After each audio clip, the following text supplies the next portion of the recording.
6:20 in the evening, Sunday. It's hot. Except this time, the background noise is not cars or an ambulance passing by or just the general sounds of Beirut. It's a fan on full blast because it's generator electricity. Can't turn on the AC. We can turn on the fan. And I don't know if this is addiction or passion, but I don't know what we're doing here on a Sunday evening. Why aren't we away from Beirut in the mountains, on the beach? What are we doing? We'll do that later. Well, that's actually that's a very, very smart way of shutting down that topic.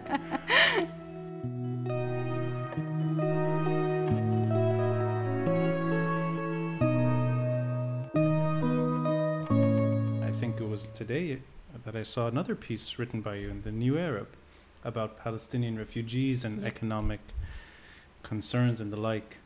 So you have an article published this morning. In the afternoon, you're going to be talking about another article. I'll emphasize that this is your weekend. This isn't your weekday. So I'm impressed by that. And if you don't mind, Tala, let's jump into the topic at hand for the first episode. And I'll say this, I read it. Took me maybe 30 minutes to get through. It's a very extensive piece, but it's a subject I'm not familiar with, and that's where my own excitement comes from. So if you can just generally introduce the topic and the first episode. I chose the article called The Next Word, which was published in The New Yorker back in 2019. Just to have a background information, The New Yorker is one of my favorite magazines because it's really an intensive kind of magazine where it only shares a lot of in-depth features, and whatever you're going to read in The New Yorker is going to be something that's really heavy and that's going to really stay with you for a long time. So back to this article. It's called The Next Word. It was written by John Seabrook. And this, sorry I'm interrupting you quickly, but this came out, was it 2 years ago? In 2019? True. But it can still relate to our current times.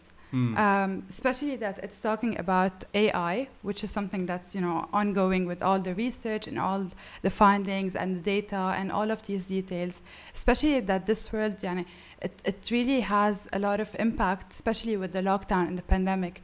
So we have more curiosity towards this topic. Right. And it's really the mystery behind AI that made me just really want to read this article.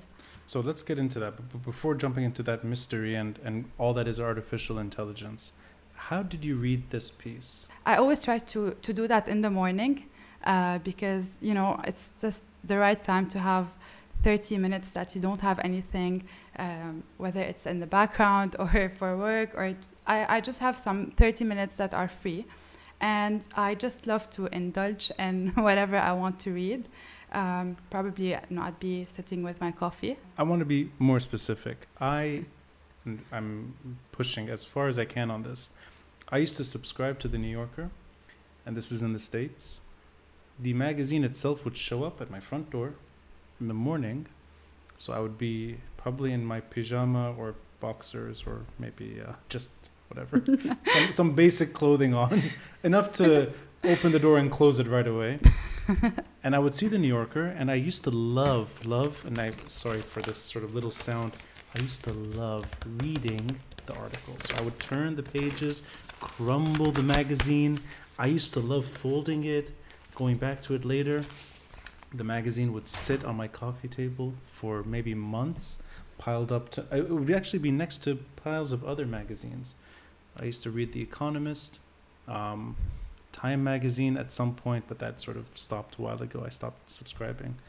Newspapers as well, the Wall Street Journal, National Geographic. I have stacks of National Geographic, but this is going back in time.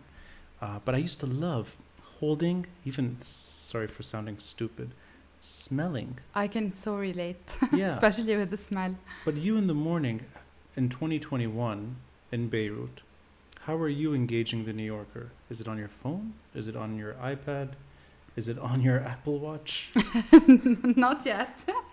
But it's on my phone basically. And what I really love to do is just switch my phone off or turn my airplane mode on and just like have the article downloaded and just read it without any notifications coming in the way.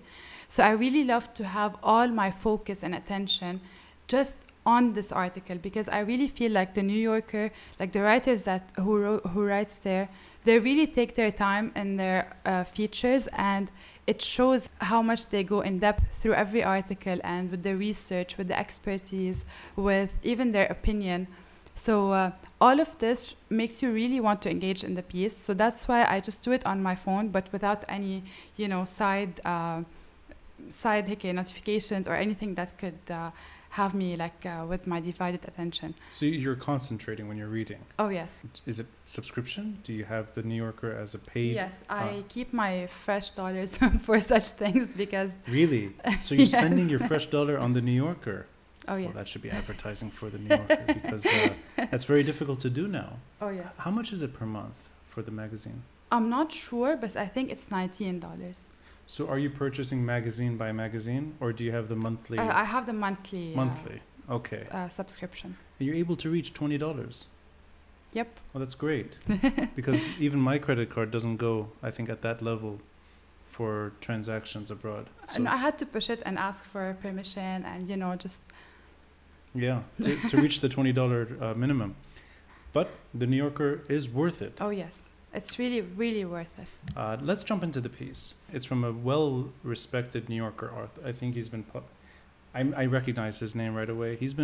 I checked it out today, 32 years at the New Yorker. So he's one of their longtime contributors. How did you find this article? And is it just sort of part of that membership that you downloaded it by chance? Or were you looking for this topic back in October 2019 when it was published? The first thing when I saw the headline, the next word, I was really curious because I thought it's something about writing or something about books. So I didn't really have in mind something that's AI related.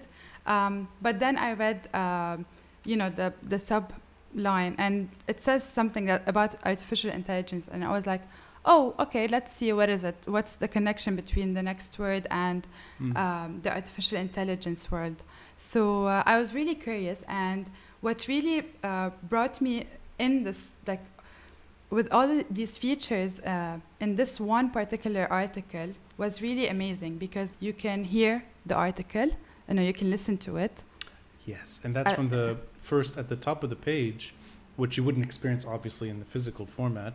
It's a computer-generated transcription. Exactly. Yeah. And it took about 55 minutes. Yes. Is that right? I'm quickly True. checking again. Yeah, so that's almost an hour. Exactly, which is really cool because you can do something on the side and just have this narrative going on in the background. Did you listen to it or read it? No, I read it, You but read I was amazed because the first thing you can see is the audio part, and then the article itself, and then after almost every paragraph in the middle of it, you can actually click to see what AI has predicted instead of what the actual author has written. Whenever we're going to to Gmail and reply to a certain email, sometimes we get suggestions, and sometimes they're really, really accurate. Like it's exactly what you really wanted to say, which is kind of scary because AI knows everything about you. They can predict what you're going to say next, how you're feeling. Your internet searches would say a lot about you, and all of these details. So the experiment here in this article was where the author let AI predict what's going to be next in the article. Was it what was next, or was it a revised ending to that section? He would have his own ending, and then he would actually feature AI's prediction. Right, so it's the automated reconfiguration of the ending, but it almost felt like it's a better crafted paragraph or few sentences. Exactly. Which is very startling. It is. However, the author is really trying to push that AI can't have a human element or can't really take the place of a journalist or a writer. maybe that's why I like the article, because although he is praising AI at one point, and he's saying that, all right, it did make our lives easier, but at one point it can't replace us. So it's really nice to look at it this way, because you can see the two sides of AI, which is not necessarily something that's negative, or because a lot of people would look at it this way, but it's somewhere in between. So it depends on how you would let it take over your life.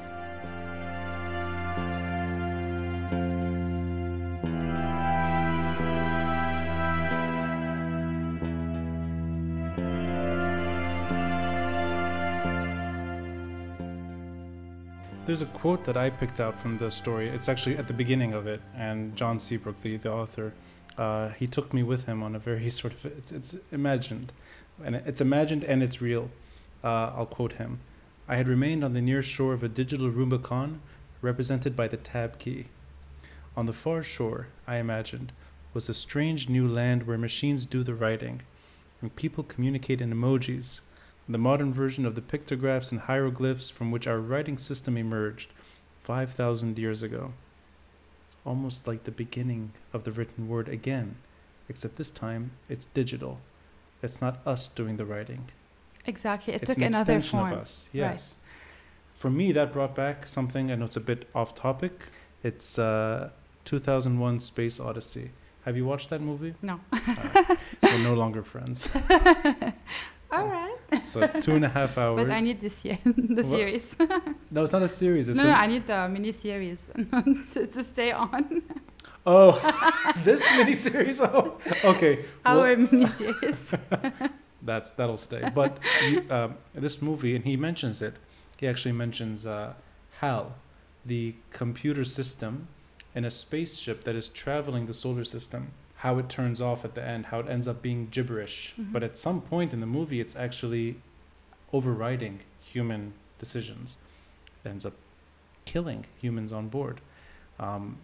So when that kind of rebirth of the written word, the movie is about the rebirth of man, from ape to human to technology. And I sense, I assume this is what he meant, that it's not that this is throwing away what we do, it's actually just an extension of what we do, but it's the next form. When he said emojis, though, and pictographs, I felt so uncomfortable, because for me, that's the worst way to communicate. Exactly. It takes out the seriousness. Yes. Especially when it comes to something like or even depth. It removes the depth. Yeah. Exactly. And I really think that he's trying to deliver a very strong message here that, again, so I could be texting and not using emojis. I can have it my way, because this is how I want to sound for the other person. I want to sound serious, deep, and all of these, with this intention. But if I want to rely on stickers or emojis, then I want to take the conversation in another form. So it's really about choice. And this is exactly what he's trying to say. He presses this Gmail suggestion. He's trying to do that out of choice and willingly. You could be using that to save some time, or you could be putting your own feelings into it and just write the email yourself. So when you say Gmail, you're referring to that software that he mentions. Smart. Yes, the name escapes me now. We should know this because it's. I think it was Smart Compose. Smart Reply. Smart Reply. Yes. So there's that, which is the automated response. But before we get into there, I want to add one more thing. Has it ever happened to you that when you don't include an emoji, the recipient feels uneasy? It's like, what's wrong? Are you referring to how I I communicate with you? You and many people I know that like to have a smiley face at the end. Otherwise, it's guilty. Otherwise it's war. Yes. And I don't know how to express happiness through an emoticon. I usually do it through writing. So does that happen to you, where the emoticon almost replaces the depth, where it's it's almost a false depth? It's a shallow version of what should be there, but people take it too seriously. Exactly. I think we used the emojis and emoticons and all of these, additional parts of our text messages or emails We took it like as if it's a new habit, and we're too used to it now that somehow if we're not seeing any emojis or stickers or emoticons, we can't feel like what the other person is trying to tell us or what's the tone he's trying to use, which is really funny because a face is not supposed to tell me exactly, and I can read it in my own, way, or I can foresee what the person is trying to deliver to me. I think it's really a habit that we gained so much that it's kind of some sort of culture for us now, and we can't read the person well if he didn't include some sort of emoticons to his message, which is very shallow. I agree. But we're kind of used to it now, and this is the only way we can actually read the person. And it appears like it's an irreversible trend. When you have digital communication as now that's fundamental to modern life, even communicating by text or message is in itself a curtailing of the written word. Exactly. But then you just throw an emoji to say the whole story, and it's almost like what he's saying is real, that artificial intelligence may actually end up doing the job for you, where you're just literally, technology is doing it on your behalf. Exactly, and feeling on your behalf as well. That's a nice way of bringing up another section I enjoyed reading, and it was both enjoyable and, using his word, creepy. And he references a message to his son that he wants to say something, but I'll quote it here.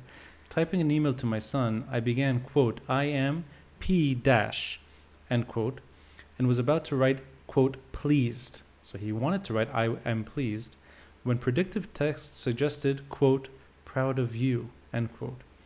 I am proud of you. Now this is carrying on. Wow, I don't say that enough.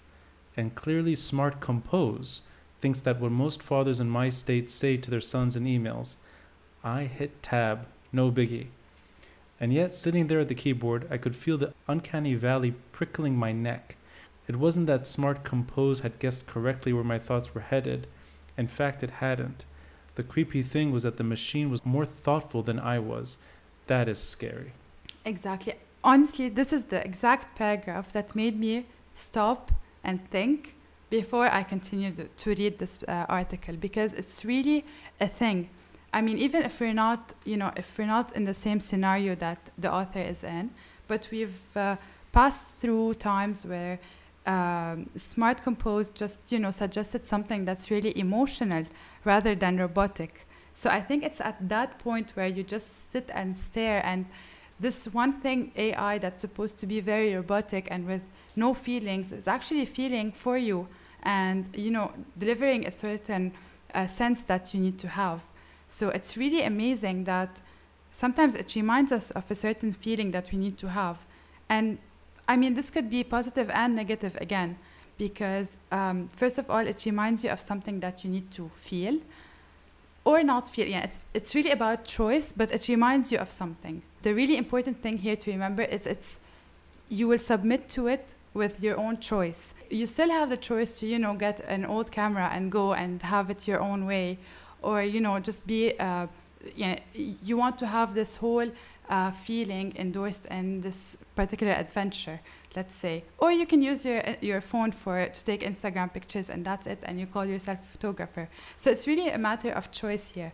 So that's really a good thing, because we always have the choice to go this way or that way. So I really think it's important here to highlight that we have the choice to do so, and just submit to it.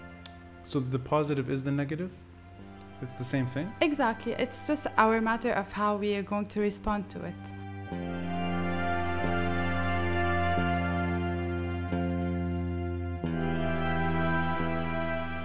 Your piece that was released today, I'm assuming you had no predictive text. You wrote it. Oh, it was just me. Just to you. Would you be okay if half of that article was simply generated by a computer? Not even by a computer, by your own sort of, just literally software that ends it for you. When it comes to news particularly, I think there's always this human element that needs to be in the story, in terms of interviews, of course, and in terms of the writing itself, because you need to deliver some sort of feeling to the reader. So I really think that AI can't do that, because you always have to have, of course, in the most objective ways, but you still have a sense of delivering something or a feeling that you've seen or you experienced to deliver to your readers. So I really feel like AI can't do the job here. But again, it's really a matter of choice. Maybe another journalist would look at it and say, okay, if I want to be really objective, then I could let a robot do it. But what about just in terms of efficiency? I remember in the piece, he's letting the smart reply or smart compose, I don't remember which one it is. I think it's smart reply. When he refers to a response he's giving his editor, and it's got it, exclamation point. And he feels bad because he didn't actually take the time, and he actually didn't get what was, exactly. What was sent. A week later, his editor uses the same thing, got it. So they're both using the automated reply. Does it save time in that sense? And are you able to make better usage of that time? Or do you still think that it's curtailing your profession?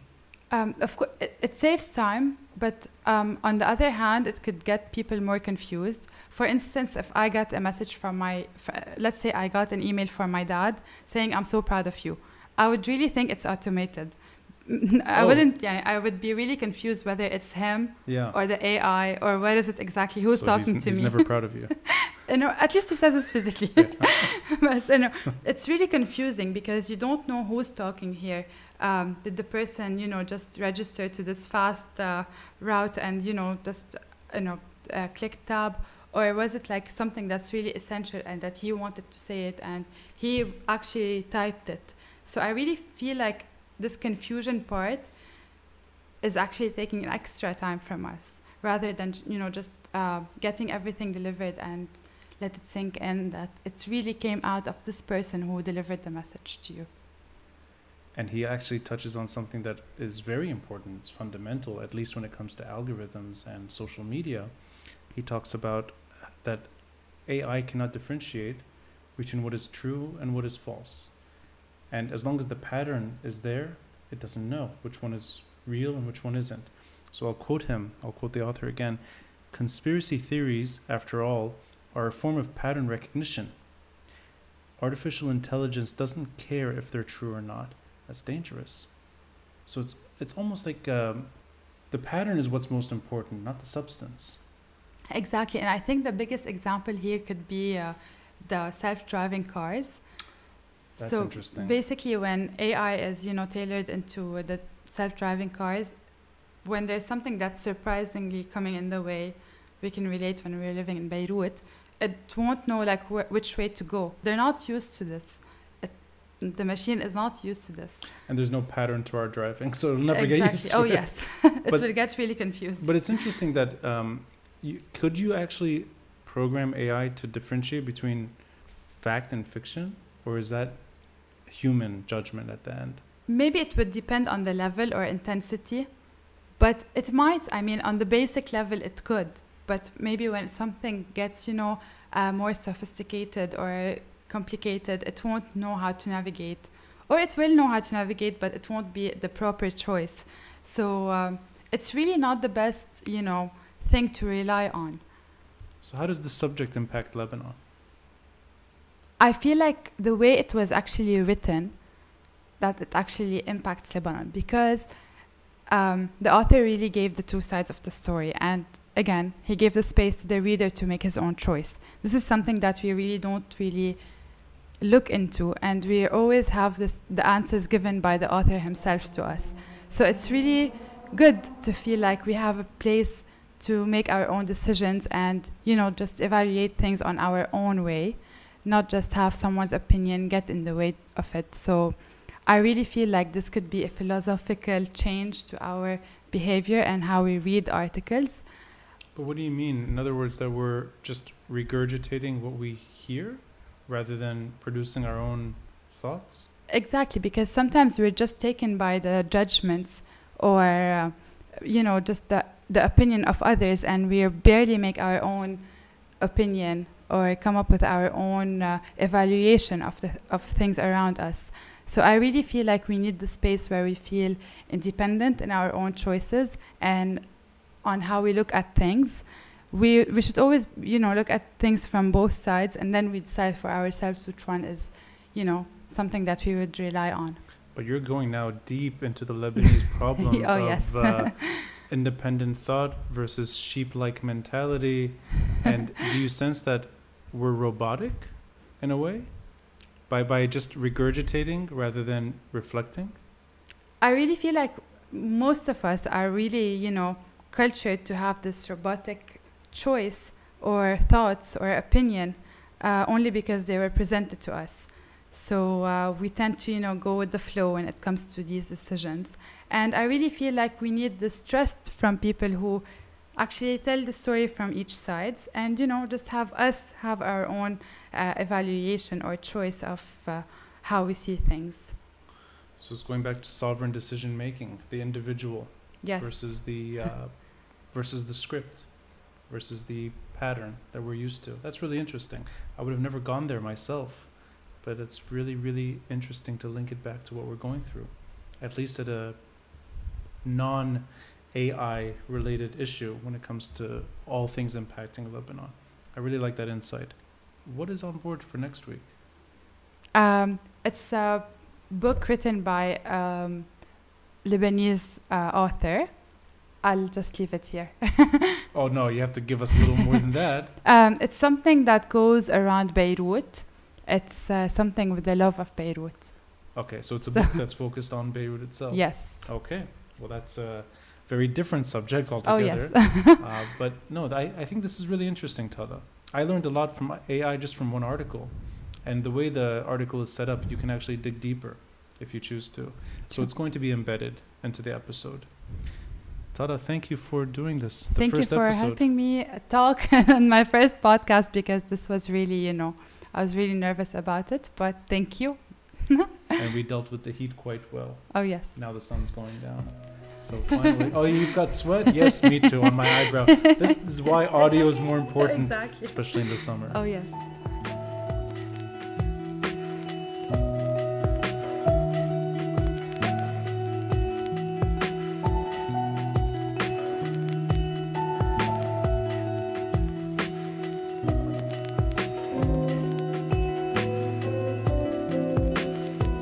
This podcast is made possible by the generosity of listeners like you. Kindly consider a contribution through the links in the details box. Any amount is appreciated. I'm Tala Ramadan, and this is the written word for the Beirut Banyan.